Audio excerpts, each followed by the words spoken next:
done this before, we're going to use some ratios to find some sort of unknown. So here it is, x is to 24 equals 9 is to 4. Now the easiest way to do this is to write them as two fractions. So x over 24 equals 9 over 4. And then we need to isolate x, get x by itself. So multiplying both sides by 24 is going to do that for us. X over 24 times 24 is x. And then multiplying this whole thing by 24. 9 times 24 over 4. You can use your calculator. X is equal to 54. Now, of course, you can check your work. Because if x is equal to 54, we should be able to put it into that initial ratio. 54 is to 24. And then simplify that ratio so that it is the same as this. 9 is to 4. Now, how could I simplify that ratio? Well, I could just halve these two numbers. That's a good start. So that's 27 is to 12. And then I could divide both of these numbers by 3.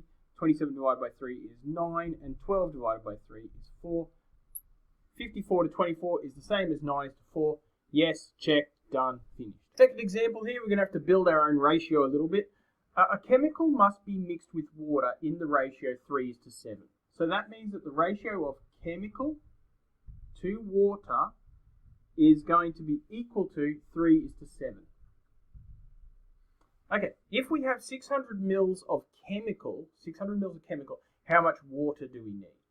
Alright, so we set up two equal ratios. The ratio of chemical to water is equal to 3 to 7, and we know that we have 600 mils of chemical in this next ratio. And we want to know how much water should we use, W. Write them as fractions.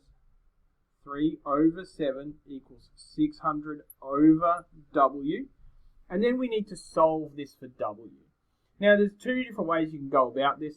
One way is to multiply both sides by W. Multiplying this side by W just gives you 600 here. Multiplying this side by W gives you 3W over 7. And then you multiply this side by 7 and divide it by 3. So 600 times 7 divided by 3. And you're doing the same thing here. If you multiply this by 7 and divide it by 3, you get W. And you put that into your calculator. So we need 1400 mils of water, or 1.4 litres. Now I said there was two ways you could do that. There is an alternative method. So from this step here, you've got 3 over 7 equals 600 over W. If these two fractions are equal, so will their reciprocals. They'll also be equal. So we can write them, if we want, as 7 over 3 equals W over 600. Flipped that one, and they're still going to be equal. And now all we need to do is get rid of this 600, and the W will be by itself, which is multiplying both sides by 600. 7 times 600 divided by 3 equals W. Now, no surprise there, the amount of water is 1,400 millilitres, or 1.4 litres. Now you can see these two methods are doing the same thing, they're resulting in the same thing. It's just different ways of thinking about the same idea. So you should think about when you see a fraction and another fraction, and you see an unknown on the bottom, am I going to do something a bit like this, or am I going to do something a bit like this? Keeping in mind, they're the same. Alright, that's all I got. Time to do this.